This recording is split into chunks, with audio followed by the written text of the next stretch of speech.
Lalo na po nagkakaisa na tayo ngayong gabi at welcome po namin kayo dito sa lungsod ng Maynila. Ako po, isang batang Maynila, lumaki, nagkamulat dito sa lungsod ng Maynila. Nakakagalak po na nandito po kayo sa aming butihing lungsod, ang lungsod ng Maynila. Ang tawag ko po ngayon sa inyo, hihiramin natin ito. Siguro kilala niyo naman si Mayor Isko Moreno. Ang tawag niya sa amin sa mga taga Maynila, Batang Maynila. Tayo, ang tawag ko sa inyo, mga batang maisog! Gising na ba ang mga batang maisog? Magandang gabi! BBM resign! BBM resign! BBM resign! Bongbong! Naririnig po ba kami dyan sa Malacanang? Malakas na ang sigaw ng taong bayan. Maraming salamat po. Gusto ko lamang pong itagal sa inyo ang issue po sa walang hiya pong ginawa nila sa ating pinakamamahal na Vice Presidente Inday Sara Duterte. Napanood niyo po ba yon sa Kongreso? Nakita niyo ang agila na sinakmal at tangkang sasakmalin ng mga buhaya. Bahala na ho kayo kung sinong buhaya ang gusto nyong i-imagine sa inyong mga sarili. Pero nandoon nakita natin na talagang kating-kati na silang tanggalin ang isang Inday Sara Duterte, mga walang utang na loob. Noong panahon, noong kampanya, lahat sila naglilikuhod, lumuluhod sa Davao City para patakbuhin si Inday Sara Duterte, maging kaparis niya sa pagkapangulo. Tandang-tanda natin yun. Yung mga politiko ngayong tumatalima sa mga sinasabi nila noon, nakakampi nila si Inday Sara Duterte. Ngayon, mga masasakit ng salita ang kanilang mga sinasambit. Hindi natin kakalimutan yan. Ang itinaas nila doon sa Kongreso, yung confidential fund na ipinasa nila noong 2023. Pinasaho nila noon, nung sila daw pa ay Uni-Team o Uni-A. Ngayon, dahil kaaway na nila si Inday Sara, at sa September 20 po, pakitandaan nyo ang araw na yan. Pangalawang strike po yan na kanilang ulit babanatan si Inday Sara sa Kongreso. At ang gusto nila, zero budget daw.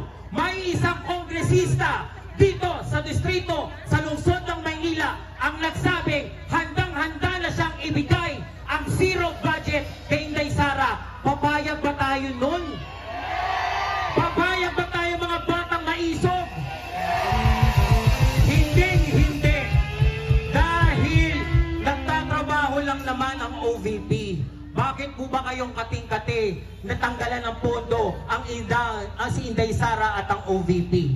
Ang OVP po ay isa sa pangalawang pinakamataas na ahensya ng ating pamahalaan. Dapat po dyan may courtesy. Dapat po dyan, kapag dinadala po sa Kongreso, sa Senado, ang pondo ng OVP, mabilis po nila yung ipinapasa. Kasi may courtesy pong tinatawag. Noon pa po yan, simula po na nakuha natin ang kalayaan noong 1986. Sinasabi ng mga pinkihan, ng mga dilawan, si Lenny, ang bilis niyang nakuha ang kanyang pondo. Kaya nga po, may courtesy. Kahit araw-araw binabatikos ni Lenny si Rodrigo Roa Duterte, hindi inipit ni Duterte ang boto ng OVP. Pero ngayon, kay Marcos, lahat ng pagpapahirap pamamahiya. Kaya ako po'y nalulungkot at gusto ko pong humingi ng tawad sa sambayan ng Pilipino. Tayo po ang nagluklok kay Inday Sara Duterte. Yung mga kasamahan kong nagransararan, yung mga kasamahan ko na talagang naglilikuhod kay ma'am na tumakbong presidente, ay pinakinggan niya tayo maging vice presidente ni Marcos. Tinulungan natin si Marcos, pero ano yung sinukli niya kay Sara Duterte? Budol! Budol, binudol ang bayan natin. Kaya yung pagkakawatak-watak po natin, isang tabi po natin.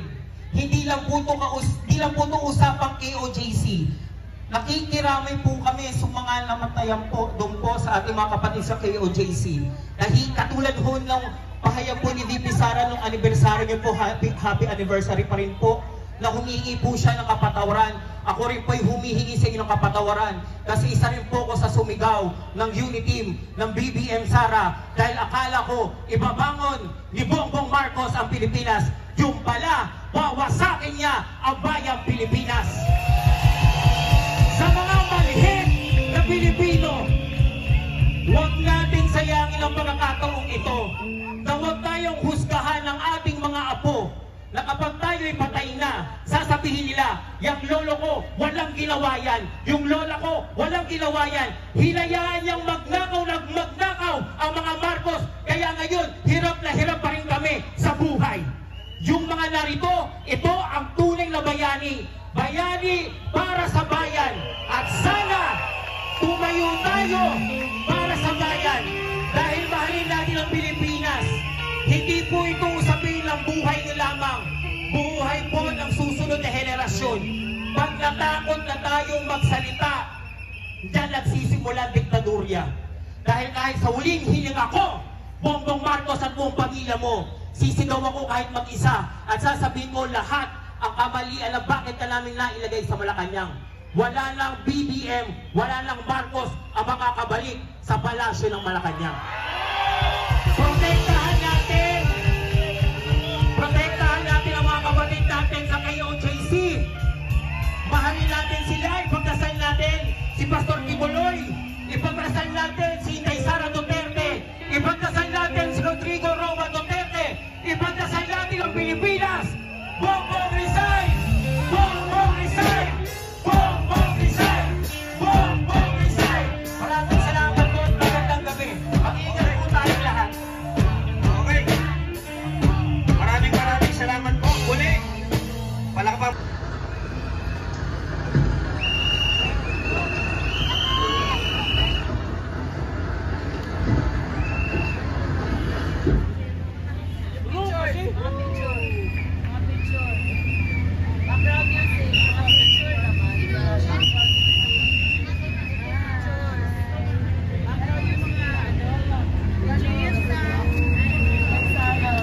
Yan po ang Office of the Vice President. Nagbibigay po sila ng tulong para sa mga kababayan natin. Nakita po natin na talagang serbisyo ang ginagawa ng ating pangalawang Pangulo. Pero ang ating Pangulo, nasaan kaya? Nagtatago na naman.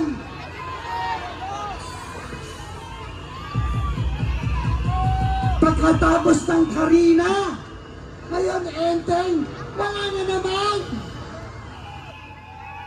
Ano ba naman yan? Nasaan na?